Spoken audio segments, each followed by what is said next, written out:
السلام علیکم۔ ڈسکور پاکستان کی خصوصی رمضان ٹرانسمیشن کے پروگرام سفر ہدایت کے ساتھ میں ہوں آپ کی میزبان سمیرہ لطیف۔ ناظرین، اس مقدس ماہ میں مختلف دینی اور دنیاوی موضوعات پر بات کرنے کے لیے ہمارے ساتھ موجود ہیں معروف مذہبی اسکالر، چیئرمین سپریم کونسل منہاج القرآن انٹرنیشنل پروفیسر ڈاکٹر حسن محی الدین قادری صاحب۔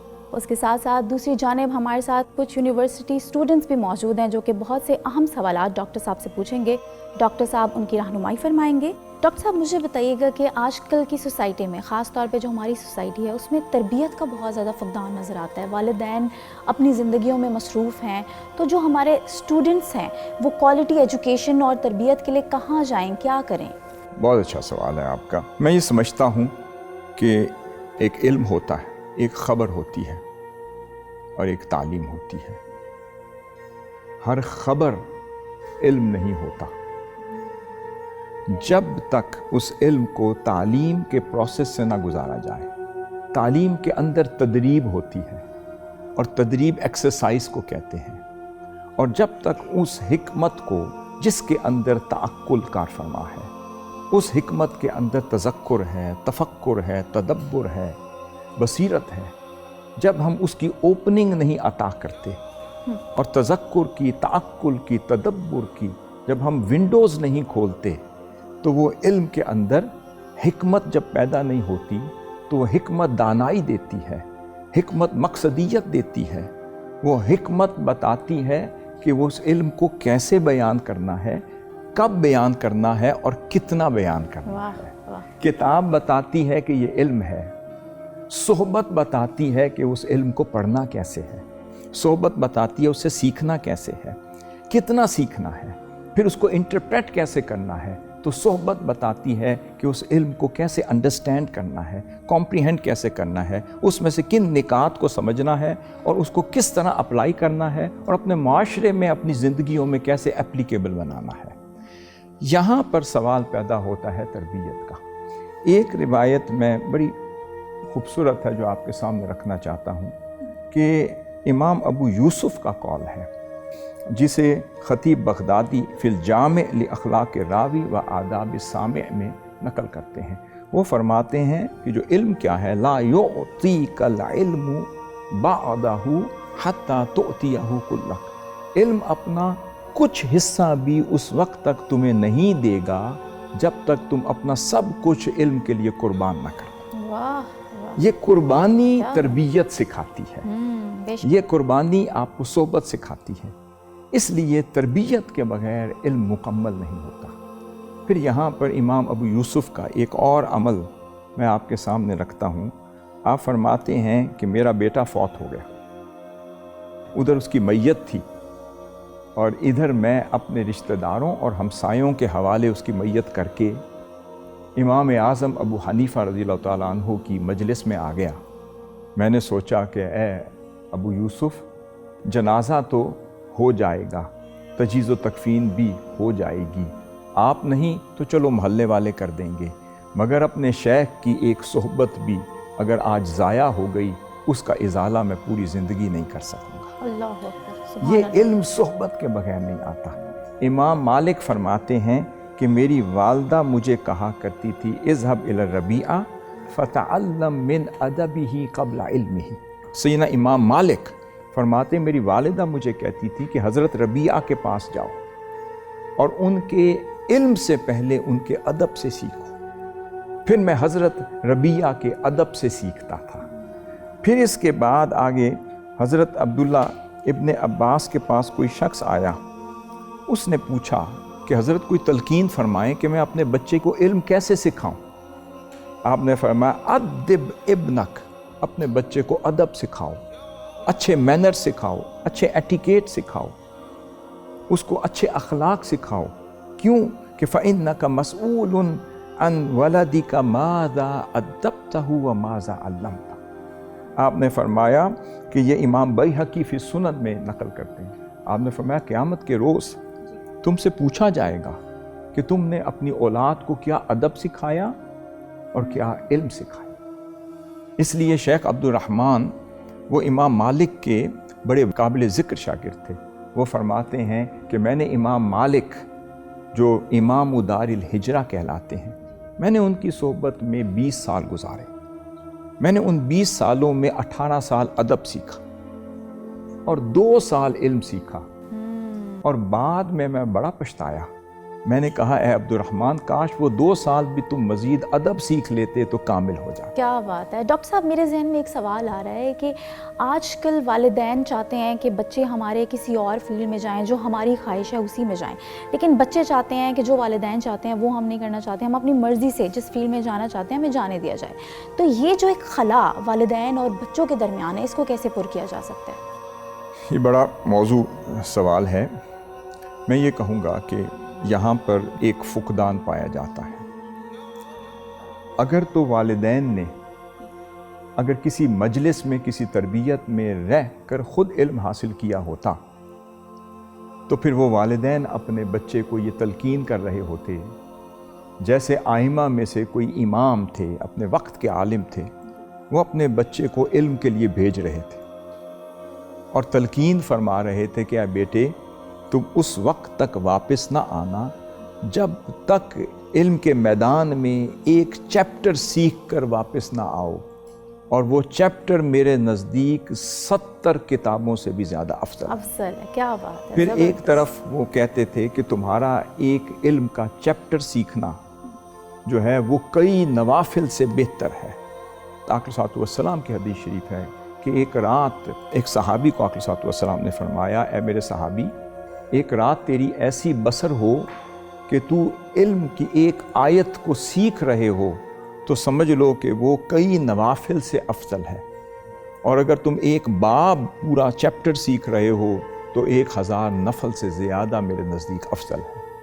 اس کا مطلب ہے کہ وہ والدین کو اگر کوئی صحبت ملی ہوتی اور اگر وہ اہل ادب کی صحبت میں رہا ہوتے، سیدنا عبداللہ ابن مبارک یہاں فرماتے تھے فَاتَنَا الْمُؤَدِّبُونَ حِينَ طَلَبْنَا الْأَدَبَ، وہ فرماتے تھے جب ہمیں سمجھ آئی کہ ادب سیکھنے کی ضرورت ہے، اس وقت ادب سکھانے والے جا چکے تھے۔ اس لیے والدین نے اگر کہیں ادب سیکھا ہوتا تو اپنے بچوں کو بھی ادب والوں کی بارگاہ میں بھیجتے۔ بے شک علم صرف کتابوں سے نہیں آتا، علم ان صحبتوں کو بیٹھ کر جنہوں نے اپنی علماء کی صحبتوں سے سیکھا ہو تو ان سے سیکھنے سے آتا ہے۔ اس لیے آج ایک خلا ہے، والدین سمجھتے ہیں ان کے ہاں کہ وہ علم سیکھا جائے جو ہمارے بچے کو پروفیشنلزم سکھائے، اور ان کے ہاں پروفیشنلزم کی تعریف یہ ہے کہ جو اچھا کمانے کے قابل بنائے۔ آج ہماری تعلیم کی اور ہماری ایجوکیشن کی جو کسوٹی ہے وہ صرف یہاں آ کے رک جاتی ہے۔ ہم سمجھتے ہیں اچھا علم والا اور تعلیم والا ایجوکیٹڈ بچہ وہ ہے جو اچھی سیلری والا ہو، جس کو اچھی جاب مل سکے، جو اچھا کما سکے، جو اچھی جاب کا حامل بن سکے۔ اس کا مطلب ہم نے علم کو صرف جاب کے ساتھ، ہم نے علم کو کمائی کے ساتھ، پیسوں کے ساتھ جوڑ دیا ہے۔ تو اس سے ایک آکیوپیشن، ایک پیشہ تو ڈیولپ ہو جائے گا، ایک اچھا کمانے والا بچہ تو بن جائے گا، مگر وہ ادب سے محروم ہوگا، وہ علم سے محروم ہوگا، وہ آگہی سے محروم ہوگا، وہ مقصدیت سے محروم ہوگا۔ وہ ایک کولو کے بیل کی طرح سفر تو طے کر رہا ہوگا، مگر اسے ساری زندگی سفر تو کرے گا مگر منزل نہیں ملے گی۔ وہ مائلیج تو کور کرے گا مگر اسے ڈیسٹینیشن نہیں ملے گی۔ اسے پوچھیں گے کیا سیکھا ہے، وہ کہے گا کہ بس کما رہا ہوں۔ کتنا سیکھا ہے؟ بس اتنا کما رہا ہوں۔ کیا بن کر آئے ہو؟ اس نے کہا اچھا 2 لاکھ روپے مہینے کی لے رہا ہوں۔ اس نے کہا کس مقصد کے لیے پڑھتے رہے ہو؟ وہ کہہ رہے میرے والدین خوش ہو جائیں۔ مقصد یہ کہ وہ علم جو آپ کو نور بنا دے، وہ علم جو ہدایت کا ذریعہ بن جائے، جو علم آپ کو حق کے ساتھ جوڑ دے، جو علم آپ کو حکمت عطا کر دے۔ اس لیے اللہ رب العزت نے فرمایا کہ وَمَن يُؤْتَ الْحِكْمَةَ فَقَدْ أُوتِيَ خَيْرًا كَثِيرًا، کہ جس کو حکمت مل گئی سمجھ لو کہ اسے خیر کثیر مل گئی۔ اس لیے اللہ رب العزت نے فرمایا هَلْ يَسْتَوِي الَّذِينَ يَعْلَمُونَ وَالَّذِينَ لَا يَعْلَمُونَ، کیا علم جاننے والے، علم رکھنے والے اور علم سے بے خبر کبھی برابر ہو سکتے ہیں؟ بے شک نہیں ہو سکتے۔ اس لیے آج حق اور باطل میں تمیز کرنے کے لیے بھی علم جو ہے چراغ راہ ہے۔ منزل تک پہنچنے کے لیے علم چراغ راہ ہے، اور علم تک پہنچنے کے لیے صحبت، مجلس اور تربیت وہ اس کے لیے وسیلہ راہ ہے۔ ڈاکٹر صاحب بہت اچھی بات ہے آپ نے کہ یقیناً یہاں پہ جو جوان بچے ہمارے ساتھ موجود ہیں ان کے ذہنوں میں بہت سے سوال ہوں گے، تو پہلا سوال کون کرے گا ڈاکٹر صاحب سے؟ سر انفارچونیٹلی ہمارے تعلیمی اداروں کے اندر تعلیم کے ساتھ جو ہے تربیت کا ایک فقدان نظر آتا ہے، تو سر آپ کیا سمجھتے ہیں ہمارے تعلیمی ادارے کس طرح سے اس کو فلفل کر سکتے ہیں؟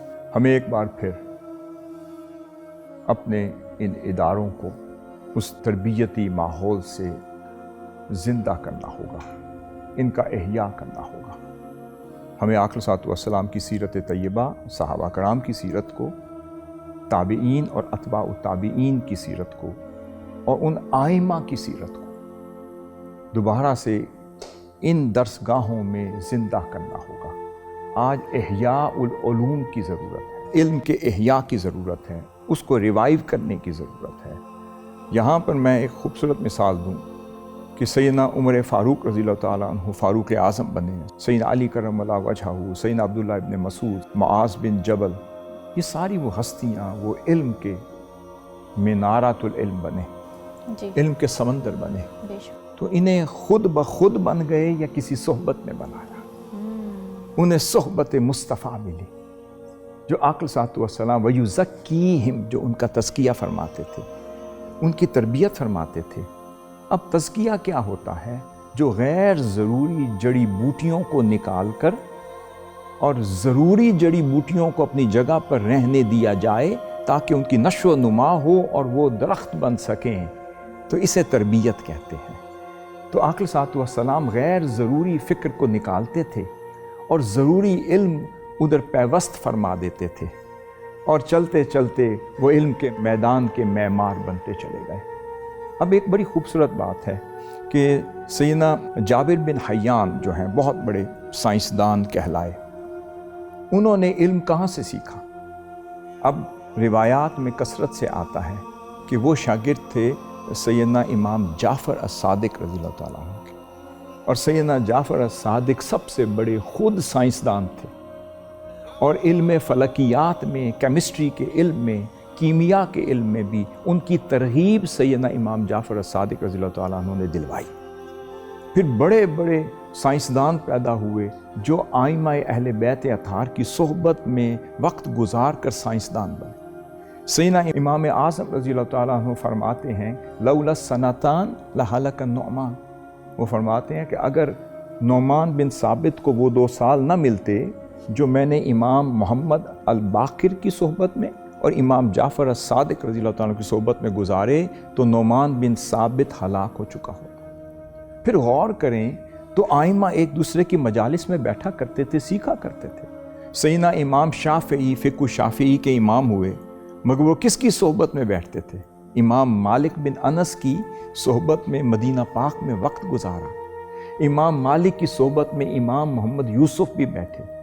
امام شافعی رضی اللہ تعالیٰ عنہ کی صحبت میں امام احمد بن حنبل بھی بیٹھتے تھے۔ پھر وہ ان کے شاگرد ہوئے تو پھر ایک دوسرے کے شاگرد بھی ہوتے تھے، ایک دوسرے کے ساتھ بیٹھتے بھی تھے، ایک دوسرے سے فیضیاب بھی ہوتے تھے۔ پھر امام احمد بن حنبل رضی اللہ تعالیٰ عنہ وہ امام فی الفقہ بھی تھے، امام فی الحدیث بھی تھے، اور سیدنا امام شافعی رضی اللہ تعالیٰ عنہ بڑے نو عمر جو وہ عالم بھی تھے، فقیہ بھی تھے، مجدد وقت بھی تھے۔ ایک روز حضرت یحییٰ بن معین وہ سڑک سے گزر رہے تھے، انہوں نے دیکھا کہ ایک نو عمر امام شافعی گھوڑے پر سوار ہے، اور امام احمد بن حنبل جو امام فی الحدیث ہیں اور فی الفقہ ہیں وہ اس گھوڑے کی رکابیں پکڑ کے ننگے پاؤں چل رہے ہیں اور امام شافعی سے کچھ سیکھتے جا رہے ہیں۔ ان سے رہا نہ گیا، وہ واپس آئے تو امام احمد بن حنبل کے صاحبزادے سے مخاطب ہو کر کہنے لگے، اے بیٹے، اے میرے بھتیجے، جاؤ اپنے بابا جان سے کہو کہ مجھے تو بڑی شرمندگی ہوئی جب میں نے آپ کے بابا کو دیکھا کہ اتنے بڑے امام فی الفقہ وہ ایک نو عمر امام شافعی کے گھوڑے کی رکابیں پکڑ کر ننگے پاؤں چل رہے ہیں، تو کیا سیکھا؟ کیا انہیں حیا نہیں آتی؟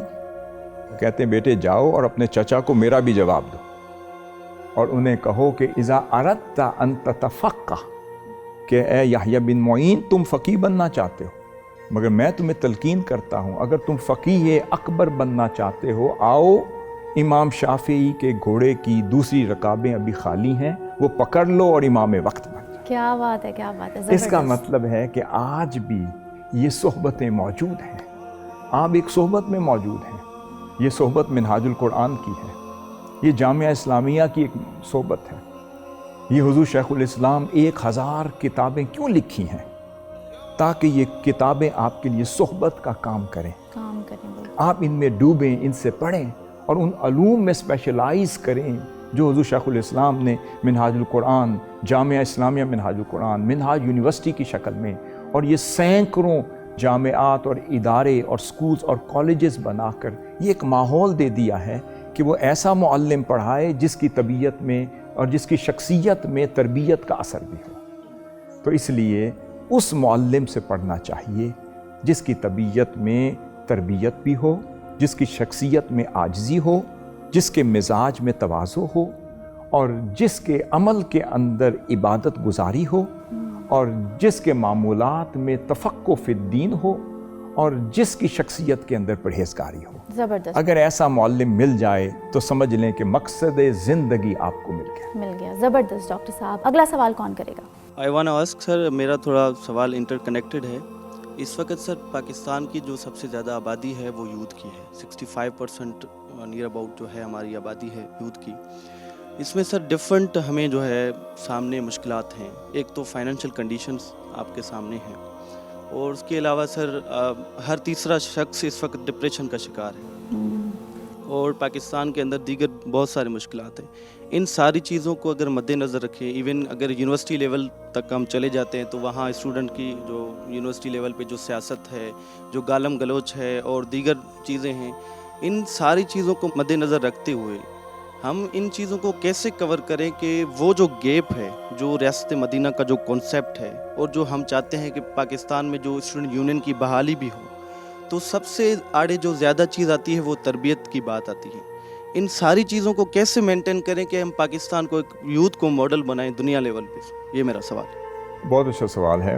میں اس کو ایک اور پیرائی میں پیش کرتا ہوں کہ میں اس کو اگر ٹرمنالوجی پیش کروں تو اسے ہم کاؤنسلنگ بھی کہہ سکتے ہیں، کہ آج ہمارے طالب علم کو ایک تشخص دینے کی ضرورت ہے، اس کا کھویا ہوا کانفیڈنس اس کے اندر بحال کرنے کی ضرورت ہے، اور وہ کانفیڈنس استاذ سے آتا ہے، وہ کانفیڈنس معلم سے آتا ہے۔ معلم در حقیقت اس کے اندر اپنا عکس دیکھے تو پھر وہ کامیاب طالب علم بنتا ہے۔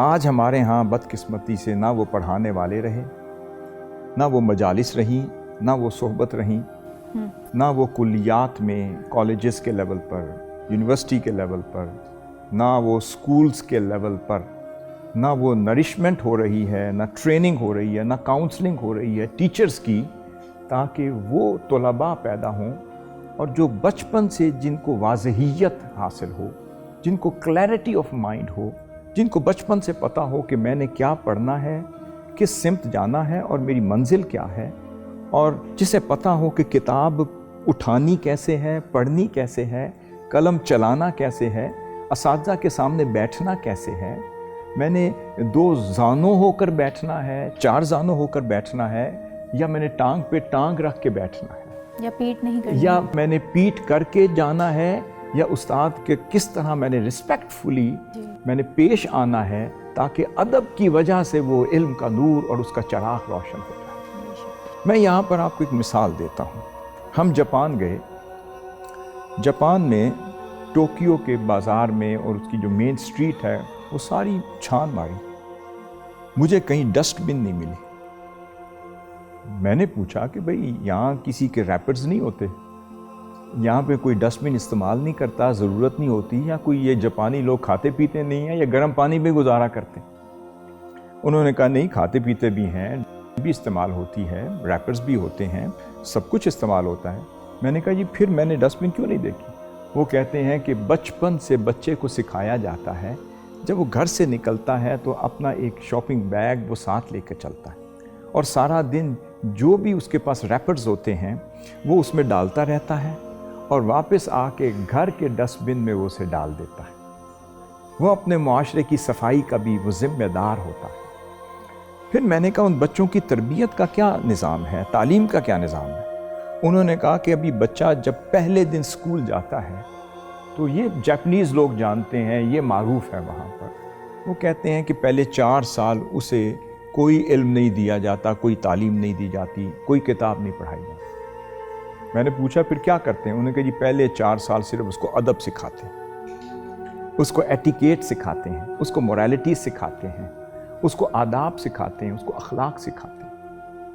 وہ کہتے ہیں آغاز ایسے ہوتا ہے کہ جب بچہ اس کی اسکول وین جیسے ہی اسکول کے سامنے پہنچتی ہے تو ارلی ان دا مارننگ جو ٹیچر ہوتی ہے وہ پھولوں کا گلدستہ لے کر وہ اسکول کے دروازے پر منتظر کھڑی ہوتی ہے اور ہر بچے کو وہ ویلکم کرتی ہے، بڑے اخلاق سے پیش آتی ہے اور اسے گلدستہ پیش کرتی ہے۔ جس بچے کو اسکول کے دروازے پر گلدستہ پیش کیا جا رہا ہو اور ٹیچر ویلکم کہہ رہی ہو اور مسکراتے ہوئے چہرے سے مل رہی ہو، وہ بچہ مدرسے کی طرف، اسکول کی طرف، یونیورسٹی کی طرف کیوں نہیں بڑھے گا؟ بالکل صحیح فرمایا۔ پھر اسے پہلے سکھایا جاتا ہے کہ کرسی کیسے ہٹاتے ہیں، بیٹھتے کیسے ہیں، اس کو ایٹیکیٹ سکھائے جاتے ہیں، لکھنے کے، پڑھنے کے، کتاب پکڑنے کے، اور پھر اسکول میں داخل ہونے کے، اسکول سے جانے کے، اساتذہ سے اجازت لینے کے بھی آداب سکھائے جاتے ہیں۔ پھر میں سمجھ گیا کہ یہ تو آداب اسلام نے سکھائے ہیں، یہ تو آداب آقا صلی اللہ علیہ وسلم کی ریاست مدینہ نے سکھائے ہیں، یہ آداب تو آقا صلی اللہ علیہ وسلم کے صحابہ کرام نے سکھائے ہیں، یہ تو تابعین، اتباع تابعین تک، ائمہ امت تک پہنچائے ہیں، یہ تو اگلی نسلوں تک اسلام نے پہنچائے ہیں۔ اس کا مطلب ہے کہ وہ تو ہمارا ذخیرہ تھا مگر مغرب نے اسے اپنی امانت بنا دیا۔ یہ تو ہماری محنتیں تھیں، یہ تو ہمارا ورثہ تھا جو مغرب نے اسے اپنا بنا لیا۔ میں اگر ایک مثال دوں، امام شافعی فرماتے ہیں کہ جب میں امام مالک کی بارگاہ میں ہوتا تھا تو ہم ان کی بارگاہ کا بھی یہ ادب کرتے تھے کہ جب صفحہ پلٹتے تھے، صفحہ کتاب کا، تو اتنی آہستگی کے ساتھ پلٹتے تھے کہ اس کی آواز سے بھی امام مالک ڈسٹرب نہ ہو جائے۔ پھر کہتے ہیں کہ ہم ائمہ کے پاس جاتے تھے، وہ فرماتے تھے ہر کتاب کا ایک ادب ہے، ہر قلم کا ایک ادب ہے، اس کی دوات کا ادب ہے، پھر ہر سطر کا ایک ادب ہے۔ پھر ائمہ میں سے ایک امام بیان کرتے ہیں، میں اپنے شیخ کے پاس بیٹھا تھا اور دیکھتا تھا کہ اچانک وہ اپنی مجلس سے 17 بار کھڑے ہو گئے، پھر کھڑے ہو گئے، بیٹھ گئے، کھڑے ہو گئے، بیٹھ گئے۔ مجھے سمجھ نہیں آئی، میں نے پوچھا حضرت کیا بات ہے؟ آپ فرماتے ہیں در حقیقت میرے شیخ کا بیٹا گلی میں کھیل رہا تھا، چھوٹا تھا، 2 سال کا، اسے تو پتہ نہیں تھا کہ میں پڑھا رہا ہوں، وہ جیسے ہی مجلس میں آتا تو میں شیخ کے ادب میں کھڑا ہو جاتا، وہ آتا جاتا میں کھڑا ہو جاتا، تم مجھے دیکھ رہے تو میں کھڑے ہو، میں اپنے علم کا ادب کر رہا تھا۔ اس لیے علماء، مشائخ اور صوفیاء اور ائمہ ہمیشہ یہ سکھاتے رہے کہ کتاب کا ادب ہے، وقت کا ادب ہے، علم کا ادب ہے، پڑھنے والوں کا ادب ہے، یونیورسٹیز کا ادب ہے، درسگاہوں کا ادب۔ جب تک ہم ان کا ادب نہیں سیکھیں گے تو یہ کتاب ہم سے ہم کلام نہیں کرے گی۔ اس لیے آج ہمیں اس کلچر کو ریوائیو کرنے کی ضرورت ہے اور ان ٹیچرز کے ساتھ زیادہ بیٹھنے کی ضرورت ہے جو ادب والوں کی صحبتوں سے سیکھ کر آئے ہوں، پھر آپ کی کاؤنسلنگ کریں، پھر آپ کی نرشمنٹ ہو اس ماحول میں کہ جس ماحول میں بھی علم اور ادب یکساں پڑھایا جا رہا ہو، تو پھر انشاءاللہ تعالی یہ یونیورسٹیز بھی یہ رحمت کے مرکز بن جائیں گے، یہاں کاؤنسلنگ ہوگی، یہاں سے وہ ڈاکٹرز پیدا ہوں گے کہ جن کو پتہ ہوگا کہ یہ میری ذمہ داری ہے، یہ میرا فرض ہے اور یہ میرا آکیوپیشن ہے۔ پھر یہاں پر انجینئرز پیدا ہوں گے تو عمارت بناتے وقت وہ سوچیں گے کہ ایک میرا فرض ہے، ایک میری ذمہ داری ہے، ایک میری ڈیوٹی ہے۔ پھر وہ اپنی سیلری لیتے وقت بھی سوچیں گے کیا میں نے سیلری کا حق بھی ادا کیا یا نہیں۔ پھر ایک ایک لفظ پڑھاتے وقت سوچیں گے کہ کیا اللہ رب العزت نے فرمایا لِمَ تَقُولُونَ مَا لَا تَفْعَلُونَ، تم وہ باتیں کیوں کرتے ہو جس پہ عمل نہیں کرتے۔ تو پھر ہر استاد جس دن یہ سوچنے لگ جائے کہ میں تول کر بولوں تو پھر تلے ہوئے طلباء اس کے سامنے بیٹھے ہوں گے، اور پھر ہیرے اور جواہرات سے اور علم کے نور سے جڑے ہوئے طلباء ان کے سامنے بیٹھے ہوں گے، اور وہ طلباء جہاں بھی جائیں گے وہ اپنے استاد کا نام روشن کرتے ہوئے جائیں گے۔ بہت شکریہ ڈاکٹر صاحب ڈسکور پاکستان کو اپنا وقت دینے کا. سفر ہدایت کی آج کی نشست اختتام پذیر ہوتی ہے. مجھے اور ڈاکٹر صاحب کو دیں اجازت. آپ سے ملاقات ہوگی نیکسٹ پروگرام میں. اپنا ڈھیر سارا خیال رکھیے گا اور دیکھتے رہیے گا ڈسکور پاکستان.